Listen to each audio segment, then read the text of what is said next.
त्यसपछि आज यहाँदेखि उँभो बुन्नेछौँ हामीले। जस्तै कि यस्तो हामी आज यस्तो बुन्नेछौँ। यस्तो यतापट्टिको यो भागलाई छोडेर चाहिँ हामीले यतापट्टिबाट यहाँबाट टिप्ने बुन्न स्टार्ट गर्ने। यहाँ दुईटा पछाडि पनि दुईटा हुन्छ नि त चेन जस्तै हुन्छ, त्यसलाई नै टिपेर बनाउने। यस्तो भएपछि सिंगल क्रोसे एक चेन लिने बस। त्यसपछि फेरि यसलाई छोडेर पल्लोपट्टिबाट है यतापट्टिको दुईटा हुन्छ त्यसलाई टिप्ने। यसरी सिंगल क्रोसे हैन, सबै वरिपरि सिंगल क्रोसे, कहीँ बढाउनु घटाउनु पर्दैन। सिंगल क्रोसे बुन्दै बुन्दै बुन्दै बुन्दै बुन्दै बुन्दै जाने। यसरी नै यो पछाडिको यो भाग चाहिँ यसै गर्दै गर्दै हामीले यस्तै बुन्दै बुन्दै हामीले कहीँ बढाउनु पनि घटाउनु पनि परेन। यसरी नै बुन्दै हामीले यहाँ 3 राउन्ड घुमाउने। 3 राउन्ड घुमाउने। त्यसपछि म भन्दै जान्छु। पहिले 3 राउन्ड कम्प्लिट गरौँ। यो 3 हार बुनिसकेँ मैले। 1 2 3 हार बुनेपछि अब हामी यहाँदेखि माथि हजुरलाई म बुनेर देखाउँछु। यता इन्क्रिज गर्ने होइन, यहाँदेखि उता इन्क्रिज गर्नुपर्ने हुन्छ। जस्तो कि यस्तोको लागि यस्तो बनाउनु पर्छ। अब हामीले 3 लाइन बनायौँ 1 2 3, अब माथि इन्क्रिज गर्नुपर्ने हुन्छ।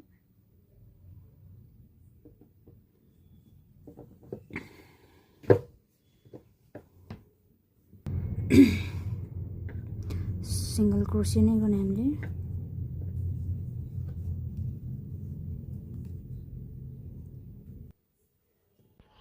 हामी त्यहाँ पुग्यौँ। अब हामीले यहाँनिर डबल क्रोसे गर्नुपर्ने हुन्छ। एक चेन लिने, हाफ डबल क्रोसे बुन्ने, हाफ डबल क्रोसे, फेरि अर्को चेन लिने, हाफ नै बुन्ने त्यसलाई पनि।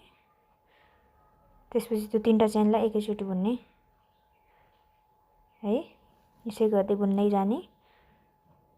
यसरी नै हामीले बढाउने यसलाई। यो अगाडिको जुत्ताको भागबाट हुन्छ, खुट्टाको अम्लापट्टिको भाग रहन्छ, त्यही भएर यसलाई हामीले बढाउनु पर्ने हुन्छ। फेरि पनि हाफ डबल क्रोसे, फेरि नि हाफ डबल क्रोसे,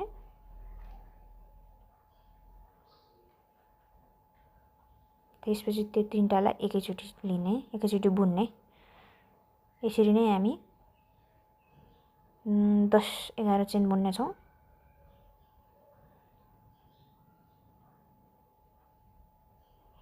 हामीले बुनिसक्यौँ। अब हामीले यहाँ फेरि पहिले जस्तै सिंगल क्रोसे गर्दै जाने, डबल क्रोसे हैन।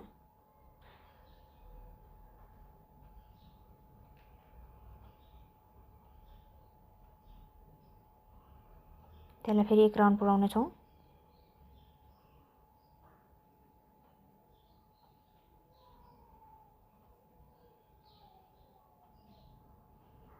सिंगल क्रोसे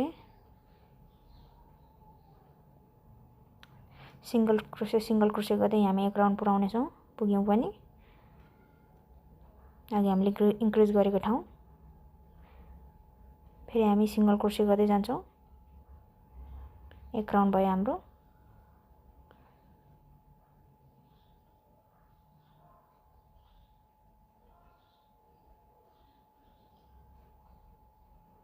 एक राउन्ड भयो। अघि हामीले इन्क्रिज गरेको ठाउँमा पुग्यौँ। अब हामीले फेरि डबल क्रोसे गर्ने हैन, फेरि यहाँ पनि हामीले एक राउन्ड सिंगल क्रोसे पुरै घुमाउनु पर्छ। सिंगल क्रोसे गर्ने सबै ठाउँमा, इन्क्रिज गरेको ठाउँमा पनि सिंगल क्रोसे नै गर्नुपर्ने हुन्छ। एक राउन्ड हामी अब सिंगल क्रोसे गर्छौँ।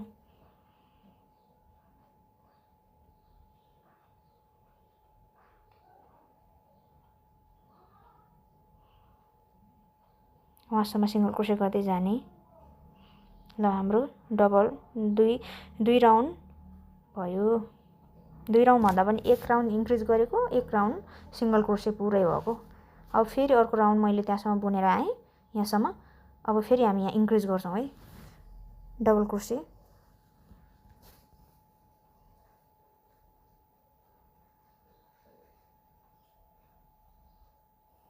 डबल क्रोसे,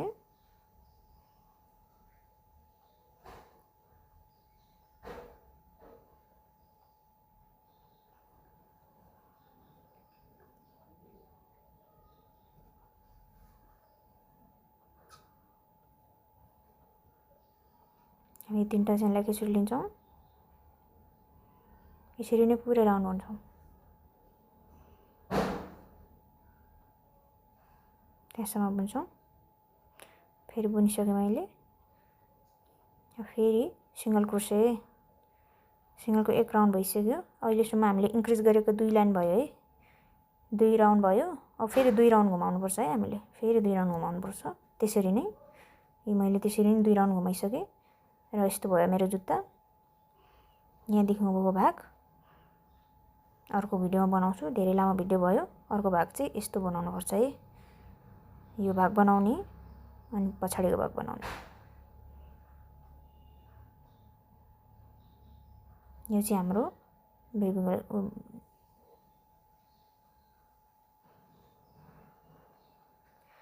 यतिको बनाउनुपर्छ। म यो भाग चाहिँ अर्को भिडियोमा बनाउने छु। यो भिडियोमा धेरै